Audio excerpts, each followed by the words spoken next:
Gracias por la invitación. Estoy súper contenta de estar aquí y súper feliz de estar trabajando pues con este grupo de diseñadores y diseñadoras, arquitectas, personas de diferentes disciplinas, porque pues yo misma soy una persona que viene de la composición musical. Inicié mi carrera como compositora haciendo música para instrumentos sinfónicos y música electrónica, y gradualmente empecé a darme cuenta que pues yo estaba trabajando con un medio que es la vibración audible, el sonido. Y me di cuenta que no es que estaba interesada en trabajar no solo con esa vibración audible, que es lo que nosotros conocemos como sonido, sino con otras formas de vibración y energía. Y poco a poco me di cuenta que lo que quería hacer era explorar el mundo natural al nivel más pequeñito posible que yo pudiera, que es ese nivel en el que todo vibra, en el que básicamente las cosas son energías, son etéreas, y hay un montón de interacciones de las cuales ha surgido todo esto, incluida esta presentación, incluido este encuentro. Eso es algo que a mí no deja de fascinarme y es como el foco de mi exploración. Entonces yo voy a hablar y voy a mostrarles cuatro líneas de trabajo. Espero que me dé el tiempo de una manera obviamente muy general. Y voy a empezar por una serie de piezas que se llama Música en una cuerda templada, en la que básicamente tengo como una referencia a instrumentos de cuerda. Cuando se inició el video, no sé si todos vieron que había una cuerda en este momento se está ganando amplitud, pero es una única cuerda, y un parlante. El parlante, básicamente esto está diseñado como una referencia a instrumentos de cuerda, como una guitarra o un violonchelo. Es un instrumento, pero en lugar de producir sonido que se puede oír, produce sonido que se puede ver. Es decir, lo que estamos viendo en la cuerda y que al principio era una onda muy pura, es una onda sonora. Y lo que yo quise fue trabajar como compositora con mis habilidades de compositora, y con, digamos, el foco puesto en temas típicos de la composición musical, pero con este instrumento en el que el sonido que yo estaba tratando no era sonido audible, sino sonido que se puede ver. Esta es una composición que dura 5 minutos y medio, en el que el espectador entra al espacio. Hay en una sala de exposición, se encuentra con el instrumento que funciona como una especie de escultura. Yo tengo, perdón, me autointerrumpo con estos instrumentos de música en una cuerda templada. Tengo varias piezas, yo solamente les voy a mostrar tres, pero en esta básicamente el instrumento está funcionando como una escultura.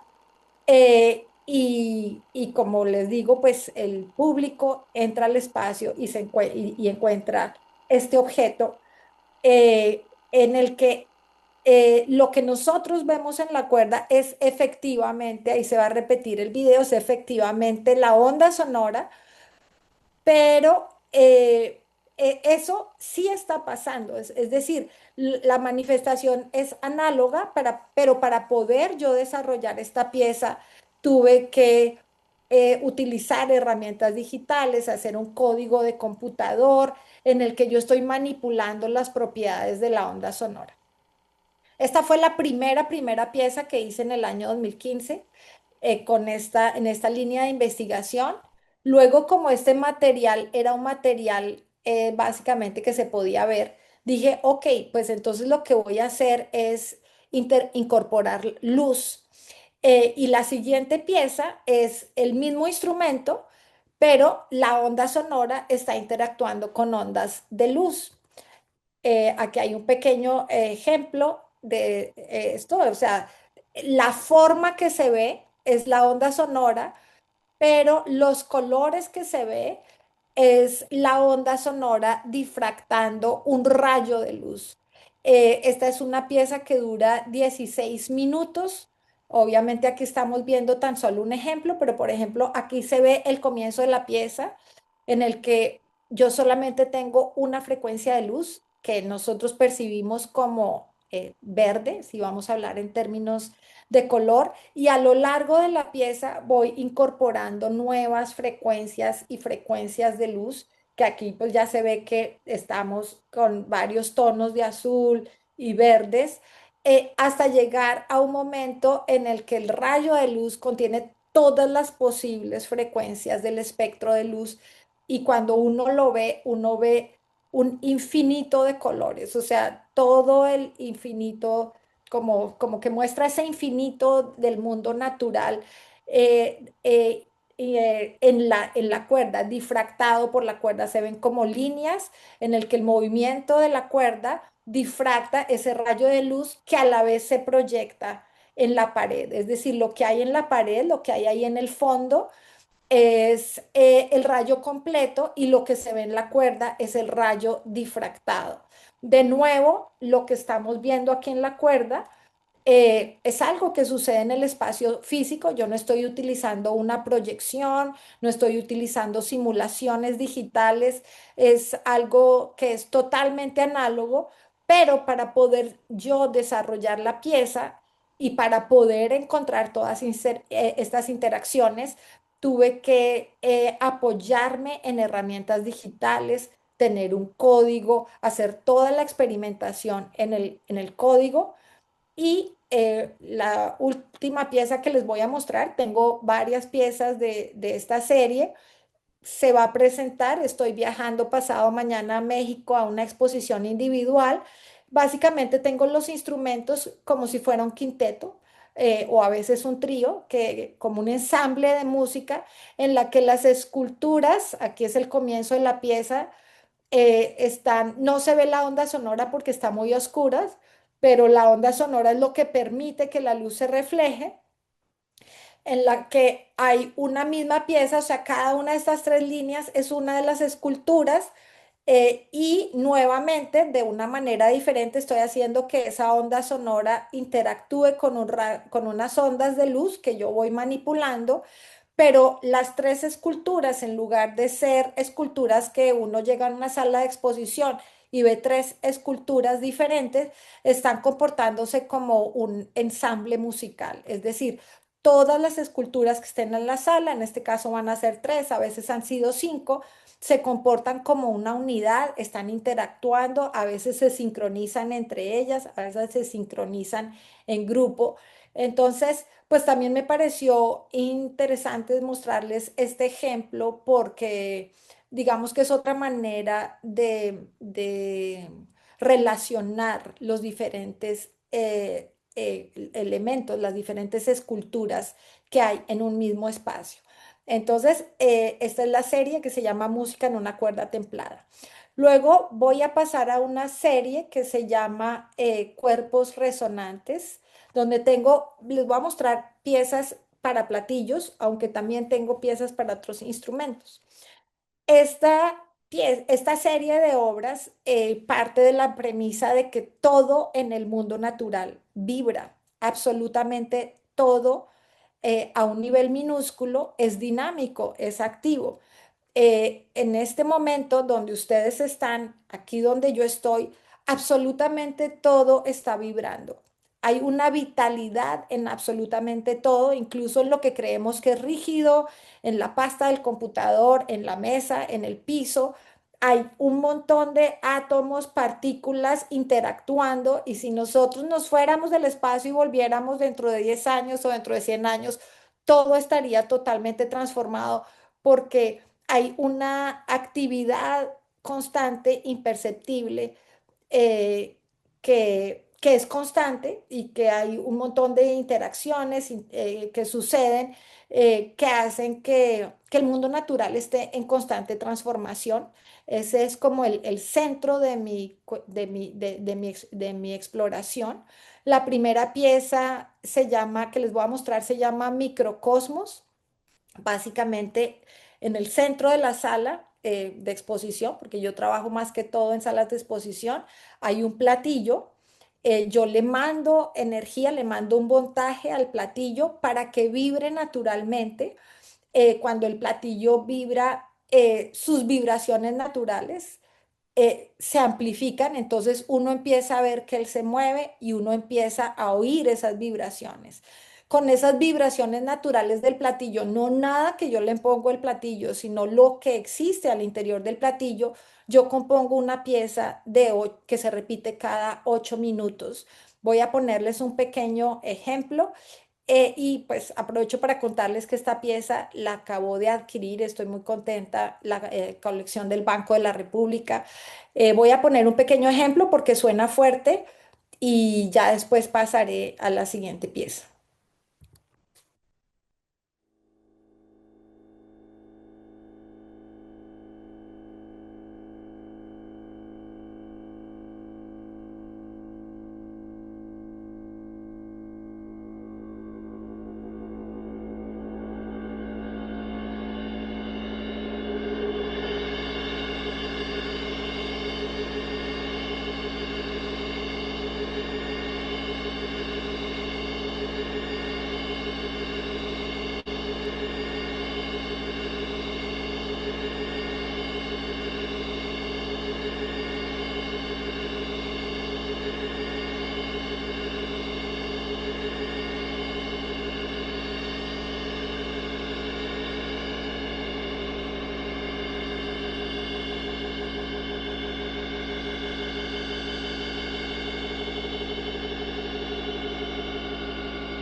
Bueno, lo importante de esta pieza nuevamente es que todo lo que está sucediendo en el espacio, lo que se oye, lo que se ve, que ustedes pudieron ver que incluso el platillo se ve como si hiciera una danza, es algo que es totalmente análogo. Yo no estoy utilizando parlantes, no estoy utilizando nada diferente que las vibraciones del platillo para hacer la obra, las vibraciones naturales.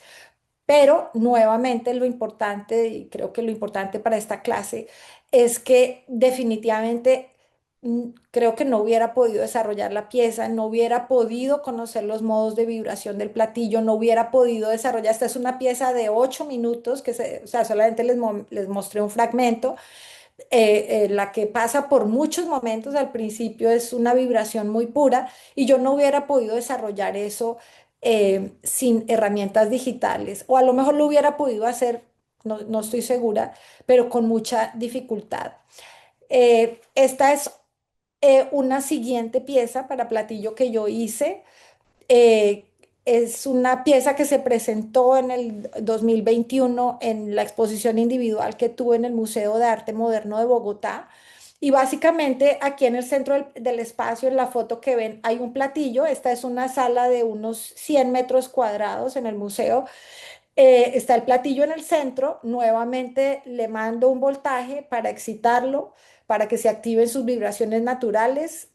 Cuando el platillo recibe el voltaje, empieza a vibrar, sus vibraciones naturales se amplifican, esas vibraciones se oyen y lo que hice en esta pieza, que no hice no pude hacer en la pieza anterior, porque pues obviamente que es un proceso, fue que utilizando un sistema análogo de láseres, basado en la interferometría, pude lograr que esas vibraciones del platillo se vieran de manera análoga, no hay ninguna proyección, flotando en el espacio.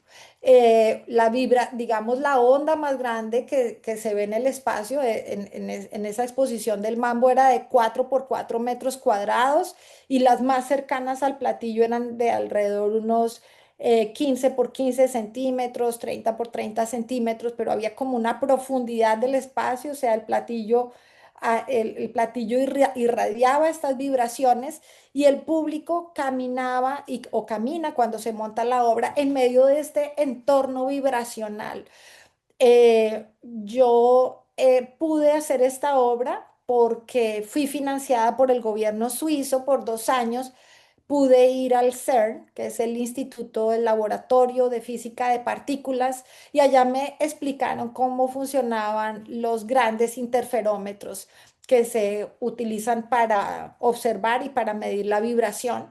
Y luego en mi estudio en Bogotá, yo tengo un estudio en Bogotá en el 7 de agosto, con láseres de $30, y con las personas que trabajan en mi estudio, logramos de una manera muy económica poder ver las vibraciones del platillo y poder hacer esta pieza en la que nuevamente todo es análogo. Hay algo que es muy importante en la pieza y es que lo que se ve y lo que se oye es inseparable. Es decir, esas figuras que ustedes ven ahí son las ondas que está emitiendo el platillo en ese momento y es lo mismo que uno está oyendo. Es decir, no hay una parte audible que acompaña a un material visual, ni tampoco un material visual acompañando un material sonoro, sino que hay un evento y es que hay un platillo vibrando en el espacio y ese evento se manifiesta de manera audible y visible. No hay separación de sentidos, o sea, la separación de sentidos la traemos nosotros aquí porque así estamos construidos, sino que es lo mismo, o sea, el platillo está vibrando, lo oímos y lo vemos. Les voy a poner un ejemplo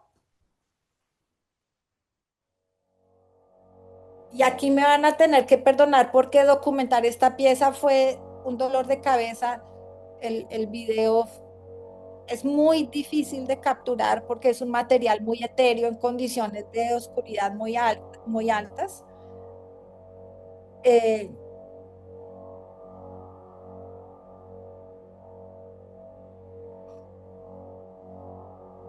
Voy a adelantar un poco. Esto es, digamos, un momento de la pieza.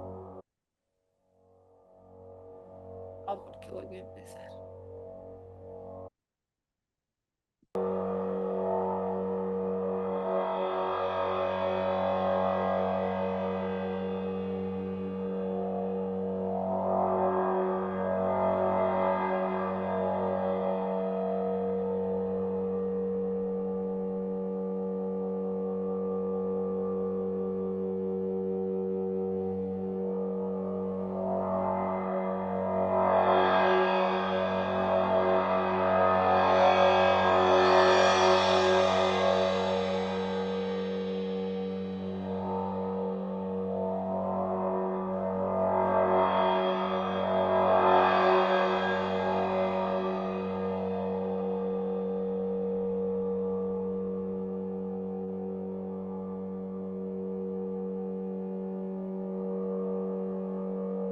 Todo esto son formas de onda, como está vibrando el platillo.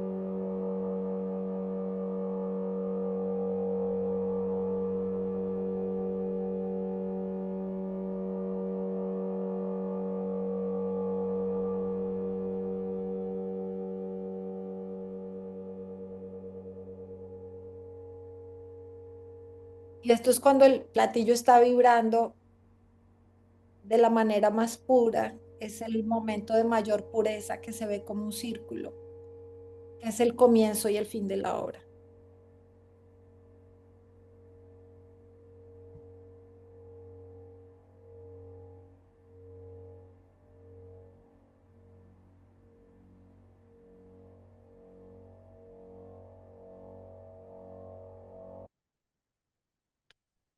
Y una última pieza para platillo, eh, en la que hay una pequeña variación y es que eh, trabajé con una luz intervenida. Nuevamente el sistema del platillo es igual, pero esta vez hice un manejo de la luz diferente, hice una intervención a una lámpara para poder ver de una manera más nítida los movimientos que desarrolla el platillo cuando vibra. eh, y básicamente es una pieza que yo entiendo como una composición musical. Esta es una pieza que actualmente dura media hora.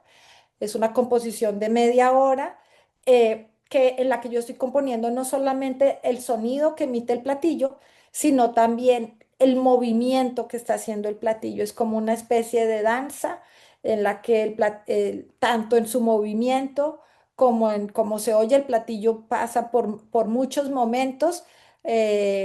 Lo importante es que para poder hacer estas secuencias de voltaje, yo utilizo herramientas digitales para construir muy detalladamente la secuencia, para descubrir muy detalladamente cuáles son las frecuencias en las cuales los instrumentos se excitan y para poderlos llevar por diferentes momentos a lo largo de la pieza. Todo eso lo hago activando herramientas digitales y nuevamente pues lo que sucede en el espacio es totalmente análogo. En el espacio no hay nada digital, todo es análogo, el sonido, todo es lo que es. Aquí este ejemplo es muy corto, solamente para que tengan una idea.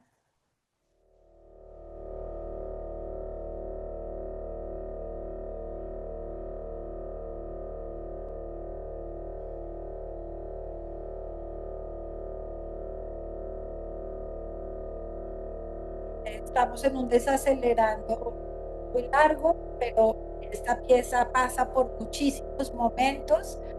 Y básicamente la idea era tener una pieza de carácter performático, un performance que en lugar de ser ejecutado por un ser humano, es ejecutado por un objeto que nosotros tildamos de inerte. Y lo que yo quería era manifestar que incluso en aquello que nosotros entendemos como inerte hay una vitalidad. Y quise hacer este performance con estas tres piezas, de hecho son performáticas, porque quería manifestar la vitalidad del todo.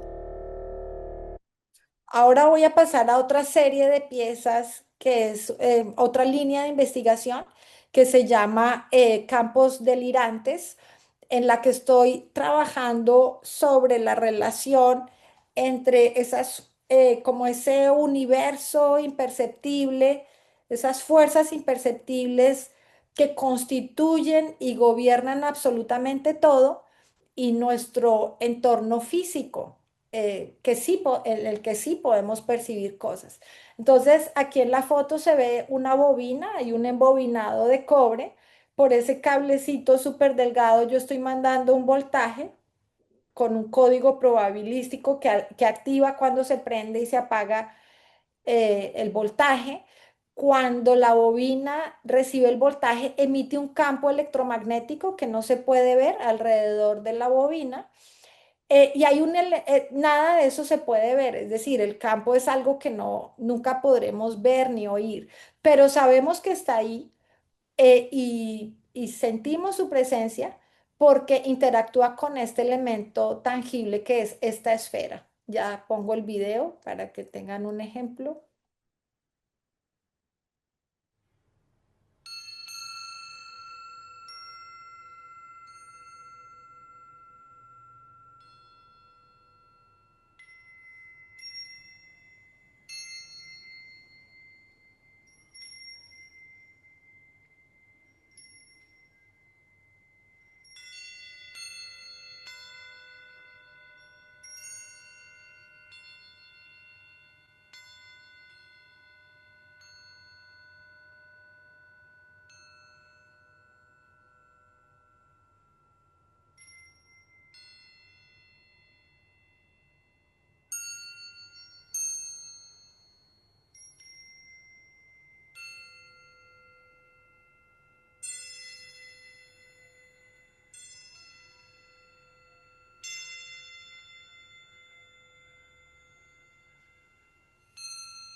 En esta pieza hay otro elemento extra que son esas varillas que hay al lado de en cada módulo, hay una varilla. Esas son varillas que yo corté y afiné a unas frecuencias específicas. Voy a pausar el video para que no nos moleste el sonido. Eh, o sea, estas varillas las corté y las afiné a ciertas frecuencias. Elegí frecuencias que estuvieran relacionadas entre ellas, pero que no fueran exactamente iguales. Por ejemplo, hay como tres o cuatro tamaños de varillas, pero cuando es el mismo tamaño hay una pequeña diferencia que hace que la frecuencia sea muy parecida, pero no igual. Y eso hace que en la sonoridad, el sonido que emiten cuando las golpea la esfera, las ondas sonoras se sobrepongan y hagan como una interacción en la que se oye como unos batimentos, que es como un guagua, como un guagua, guagua, guagua, guagua, que le da como una pequeña vitalidad, una pequeña dinamismo a la sonoridad. Es una pieza como muy meditativa y que pues esta es en el Lowe Museum en Miami, pero estas son piezas que, digamos, tienen como un carácter modular en el que se pueden, en cada vez que yo hago un montaje, la escala de la pieza es diferente. De hecho, todas las piezas que he presentado, o la mayoría de las piezas que he presentado hoy, son piezas de sitio específico en la que el tamaño, las dimensiones y la configuración de la pieza se adecúa a las condiciones del espacio cada vez. La siguiente pieza es sobre esta misma línea de investigación. eh, Se llama Diálogo con el mar primigenio y nuevamente hay unas bobinas que se ven ahí, similar a la anterior, pero diferente, porque vienen por pares de bobinas, como unos péndulos. Y nuevamente por estos cablecitos de cobre le mando un voltaje a las bobinas y cuando la bobina recibe el voltaje, se emite un campo electromagnético y agarra la esfera, digamos ahí en la foto, no sé si se puede ver que hay unas esferas pegadas a las bobinas, y cuando el campo se disipa, la gravedad propulsa la pieza. Es decir, en esta pieza, en esta versión, era también una sala bastante grande, como de 100 metros cuadrados, en la que había muchísimo espacio negativo y el material principal de la obra, los materiales principales no son tangibles, son campos electromagnéticos y gravedad. Los elementos que hay ahí son los necesarios para que la obra suceda. Y luego en la parte de abajo se ve que hay unas cajas de circuitos en el piso que con un código probabilístico activan las bobinas. Yo hice los cálculos y entonces los péndulos a veces de una manera natural, no sincronizada, se sincronizan por grupos, por pequeños grupos, grupos más grandes, o incluso me ha pasado algunas veces, nunca sé cuándo va a pasar esto, que se sincroniza toda la instalación.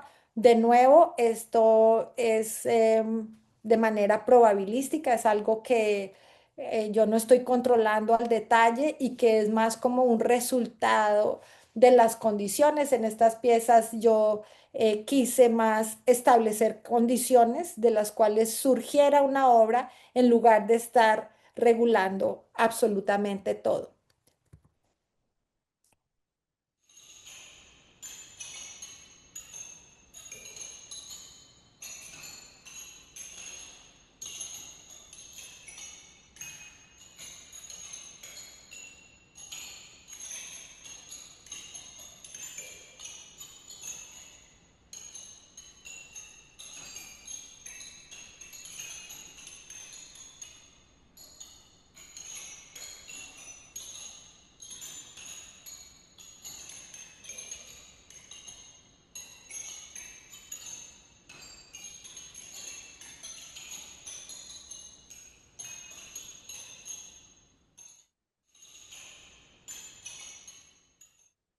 Listo. Y la última pieza de esta serie que les voy a mostrar, básicamente trabaja sobre el mismo principio, esta relación entre un objeto tangible, en este caso agujas de costura que todos tenemos en la casa, y debajo de ese lienzo blanco que hay ahí, hay un campo electromagnético fijo que ni siquiera varía, no tiene probabilidades. Yo lo que hago es encontrar cuáles son las condiciones, las distancias que hay entre las agujas que están magnetizadas y las bobinas que están debajo del lienzo, para hacer como una especie de ballet, como una especie de escenario. La pieza se llama Ballet Entrópico, y básicamente en estas tres piezas en las que estoy trabajando, que hacen parte de la serie Campos Delirantes, lo que yo estoy tratando es de lograr que yo ponga unas condiciones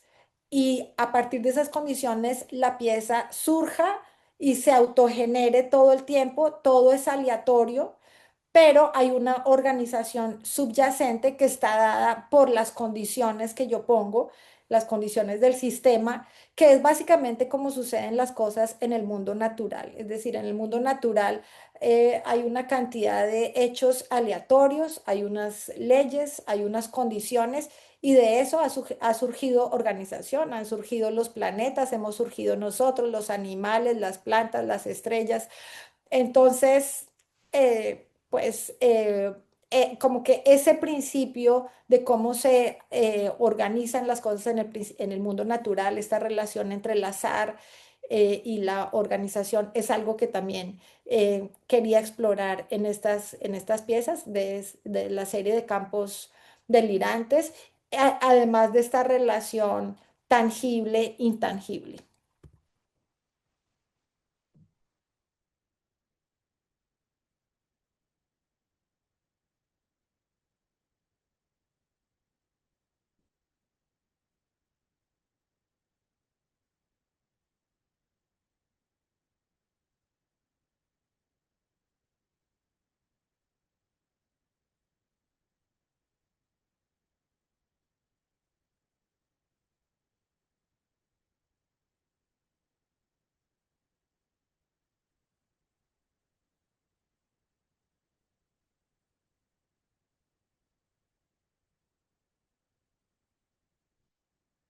Y en estos dos últimos minutos les hablo de una manera muy breve de otra línea de investigación que se llama Yo Vibrante, en el que estoy explorando el cuerpo humano como una entidad vibracional que es constantemente modulada por el ambiente, por nuestras interacciones sociales, por nuestro bagaje cultural, por nuestro bagaje psicológico. Entonces, básicamente, en esta pieza se ve que hay una persona que entra a esta cabina en la que oye una composición, en la que yo estoy básicamente utilizando sonidos de los medios, discursos de políticos, sonidos de pájaros, de animales, músicas, extractos de humoristas, y mientras la persona escucha la pieza, está usando una cosa que se le llama un BCI, Brain Computer Interface, como no me acuerdo exactamente cómo le dicen a eso en español, pero es como una banda que tiene unos electrodos que miden cómo se sincronizan las diferentes bandas de frecuencia en su cerebro. Y a medida que la persona va oyendo y sus vibraciones cerebrales van cambiando, esta persona, sin que tenga control sobre lo que está pasando, porque son reacciones naturales, estoy utilizando esos datos para generar una instalación con sonido en el que se oyen. O sea, estoy usando esas ondas que se manifiestan como sonido, y luego también las formas de ondas, un poco similar a la pieza del platillo que les mostré antes, en la que yo estoy tratando de utilizar la menor traducción posible, la menor intervención de mi parte, simplemente dejando que sea como un performance subconsciente. en el que los cambios que va teniendo la persona por el estímulo auditivo que está recibiendo generen la instalación que es para los otros visitantes que no están interactuando. Por eso defino la pieza como un performance subconsciente o un performance involuntario, que es performance, una persona del público, pero a la vez es una instalación donde los demás visitantes caminan, recorren, escuchan y ven.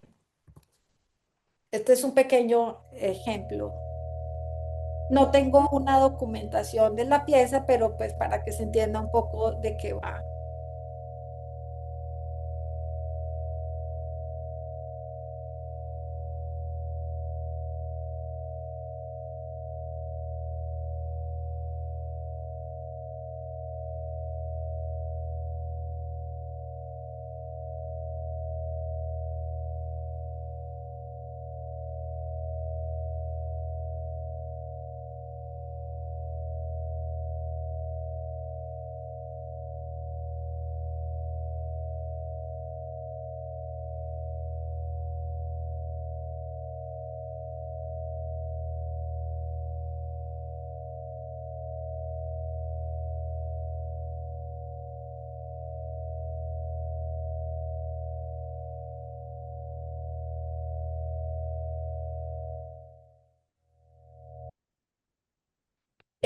Y bueno, claramente en esta pieza, ay, perdón, se me fue aquí la presentación. Yo creo que a lo mejor ya en este momento no es importante porque ya estábamos terminando. Básicamente en esta última pieza, evidentemente que estoy utilizando el Brain Computer Interface, el BCI, que es una herramienta digital y estoy haciendo toda la captura de datos y llevando esos datos para que se manifiesten de manera análoga en el espacio. Entonces, básicamente... Pues esta es como una introducción a mi trabajo y estamos listos para cualquier pregunta, queja o comentario que tengan. Muchísimas gracias. Siempre muy inspirador escuchar todas tus piezas. Cuando hablamos con Alba por primera vez, ella me dijo como no, pero lo que yo hago no es digital, yo trabajo es con el mundo físico. em, pero al final también el medio digital ha permitido pues controlar también esos elementos que de pronto se conecta con la primera pregunta que yo quisiera hacer. Vamos a abrirle espacio a preguntas. Entonces, por favor, quienes tengan preguntas las pueden dejar en el chat. Las vamos a ir leyendo a medida que vayan entrando. Si no alcanzamos a leerlas todas, pues vamos a leer las primeras que lleguen. Entonces, por favor, vayanlas dejando ahí, ya les damos espacio. Yo quisiera de pronto hacer una primera pregunta a Alba para abrir y es, em, cuando uno piensa en composición, que pues como nos contabas fue tu carrera principal, como que uno se imagina, se le viene a la cabeza las partituras, ¿no? ¿Cuál es el equivalente de la partitura en el trabajo que tú estás haciendo en este momento? ¿Cómo se ve la partitura de ese platillo? ¿Cómo se ve la partitura de las cuerdas en este momento? Pues mira, todas las piezas tienen una partitura y en el estudio está como siempre dividido en el archivo. Tenemos como la parte de programación, la partitura, que es lo que hace, lo que sucede con la pieza, y tenemos también los ejecutables, otra línea como de archivo, y luego la instalación en el espacio.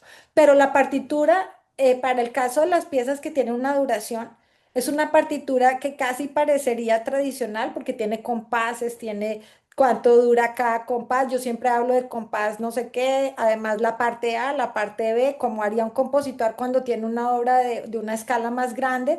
La diferencia es que en lugar de que haya notas digitales, perdón, notas musicales, pues yo desarrollé, claro, como yo era compositora, pues utilicé lo que más pude, ese sistema de notación que es fantástico y que se desarrolló durante cientos de años. Entonces yo tengo, por ejemplo, las frecuencias y cómo le voy manipulando en el tiempo las propiedades a las diferentes frecuencias. Entonces, digamos que no es tan diferente. En el caso de las piezas que tienen un código probabilístico, también le decimos la partitura en el estudio y el código probabilístico lo que tiene es como una tabla, donde claramente se ve cuáles son los parámetros que intervienen, cuáles son las probabilidades, si cambian, si no cambian, es decir, donde está consignado todo lo que se necesita para que suceda la obra, no en términos técnicos del setup de los elementos físicos, sino en términos para que se ejecute la composición temporal. Mm, su- Muchísimas gracias, buenísimo, sí. O sea, como que Pero está ahí, sí. Pero de todas maneras, debo decir, por ejemplo, ahora que le tenía que entregar la pieza al Banco de la República, pues obviamente que teníamos que hacer un instructivo. Yo no les entregué a ellos la partitura porque ellos no la iban a necesitar, pero obviamente que, digamos, hay unos planos de instalación física que tienen como unos criterios de instalación, porque el curador puede que tenga una sala más grande, una sala más pequeña. Es decir, hay como muchas tablas y muchas cosas similares a una partitura que consignan cada uno o lo que tienen que hacer los instaladores o ya para el estudio lo que es necesario para que exista la pieza y la pieza Ujú. es muy parecida, a pesar de que uno ve puros números, en realidad es muy parecida a cómo se organiza una partitura musical. Muchas gracias.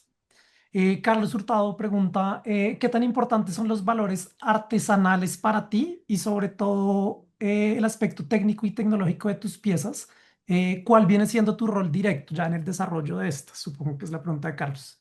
Sí, pues mi rol en o sea, tengo en el estudio otras personas que trabajan conmigo, entonces pues yo soy la directora artística del estudio, eh, soy la persona que toma las decisiones artísticas de las piezas, pero no soy la persona que hace todo. O sea, hay un director técnico en el estudio que es un ingeniero electrónico que es un gran programador, él desarrolla los patches o los códigos dependiendo a las necesidades de cada obra y esto es muy difícil para un ingeniero porque yo muchas veces no sé ni qué es lo que quiero. Entonces la persona, es decir, yo voy descubriendo la pieza a medida que voy trabajando, entonces el programador tiene que tener la paciencia de ir desarrollando el código y adaptándolo porque yo ahora no, que quiero esto, ah, no, pero me di cuenta que no sé qué. O sea, es como un proceso de descubrimiento. También en el estudio hay una persona que se encarga del departamento de producción, que hace experimentos, prototipos, me ayuda a hacer como los prototipos para los experimentos. Y después de que ya tenemos unos experimentos que se ven, pues como se trabaja en un estudio, en un taller, nos apoyamos en las mentes brillantes del 7 de agosto, en el señor de las varillas, en el que sabe soldar, en el que corta los acrílicos y ojalá que en algún momento pues en los estudiantes de la Universidad de los Andes, porque ahora estamos buscando en el estudio un buen diseñador industrial. Tenemos también un diseñador industrial que es el que produce las piezas al final, que es lo que se va al museo. O sea, como que él ya me ayuda, con él trabajamos y ya sabemos cómo va a ser la pieza final, ya todo basado en requerimientos técnicos. Es decir, yo trabajo con un equipo para hacer obras que son mis obras, pero en realidad el alma del trabajo en mi estudio es básicamente la colaboración. Ya sea sin la colaboración, pues sería muy difícil. Bien, gracias. Juan Sebastián Vargas pregunta, ¿qué es lo más difícil em, de llevar a... ¿Qué? ¿Qué ha sido lo más difícil de llevar a cabo estos proyectos? Estoy parafraseando la pregunta. Pues estos proyectos son súper difíciles. Por ejemplo, la pieza del platillo que les mostré con los láseres fue una pieza que intenté hacer por 10 años y nunca podía. Y no fue sino hasta que tuve la oportunidad de trabajar, pues de tener este apoyo de Prohelvecia, que es el Consejo Suizo para las Artes, pude ir al CERN, pude hablar con el director de física, de óptica cuántica, y él me explicó lo que era un interferómetro, que cuando hablamos con él, mi asistente y yo tuvimos las reuniones con él, pues se veía como algo inalcanzable, algo de miles de billones, o sea, unos presupuestos impresionantes. Y bueno, nuestro trabajo fue tratar de entender los principios fundamentales, luego irnos a comprar láseres de $30, incluso en esa época nos costaron como 14, y ver cómo lográbamos hacer esa pieza, porque yo quería, y pues una parte importante en mi trabajo, es que lo que se vea en el mundo, en el espacio físico, sea todo análogo y todo sea una verdadera manifestación en el mundo físico de lo que está pasando. O sea, mi obra no se trata de representar, sino de revelar, de traer, sí, de revelar algo que está fuera de nuestro alcance en el mundo físico y que podamos experimentarlo, algo que siempre está ahí. Bien. Y eso es, siempre cada pieza es un parto. Bien, gracias. Camilo Muñoz nos pregunta, ¿cómo has abordado los límites de lo que entiendes por música en tu práctica artística? O sea, ¿cómo es esa línea entre... Esa pregunta la agradezco inmensamente porque pues obviamente que yo trabajo con mi bagaje de compositora, que es un bagaje muy bonito porque la música es un medio fundamentalmente abstracto. Es decir, yo no puedo decir nada concreto a no ser de que la música tenga letra, que eso ya es otra historia, ya no es la música sino la letra. Pero la música es fundamentalmente abstracta.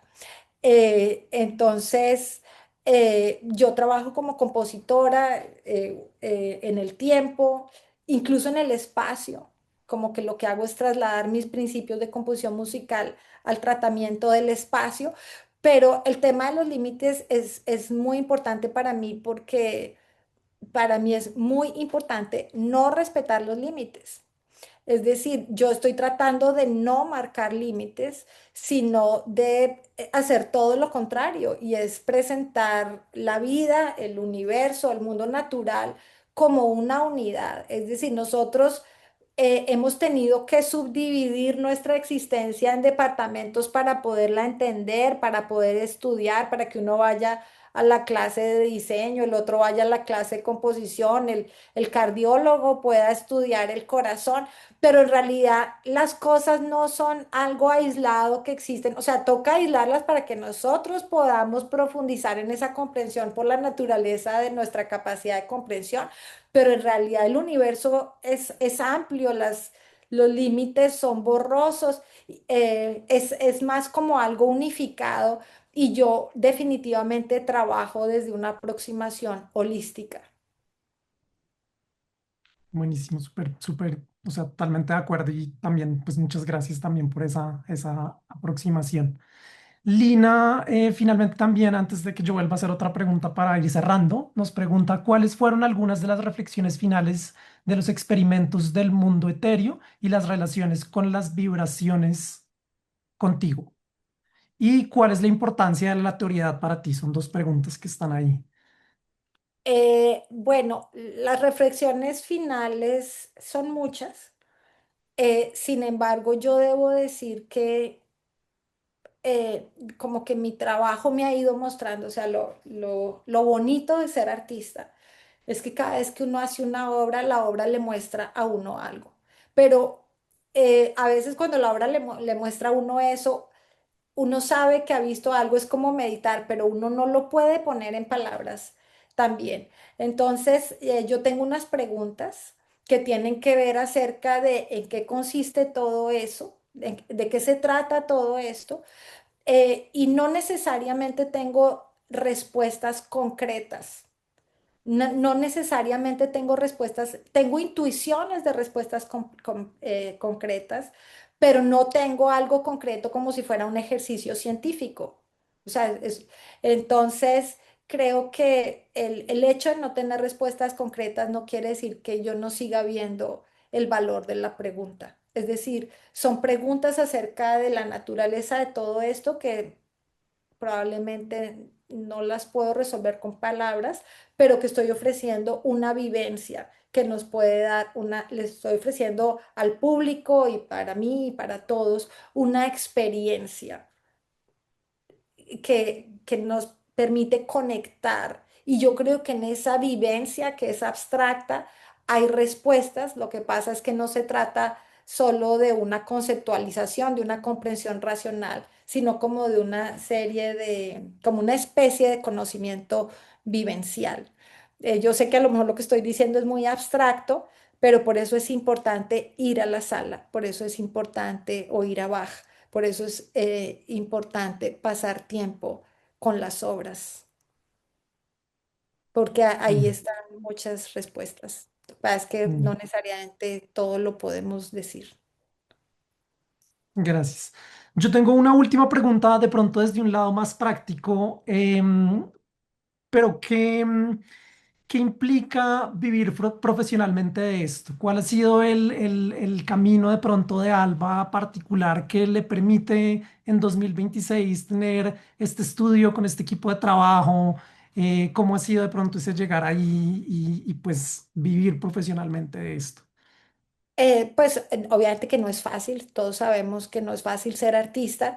Yo me considero una persona afortunada que puedo vivir de lleno dedicada a esto. Yo tengo representación de una galería en España, tengo representación de una galería colombiana y tengo representación en Estados Unidos.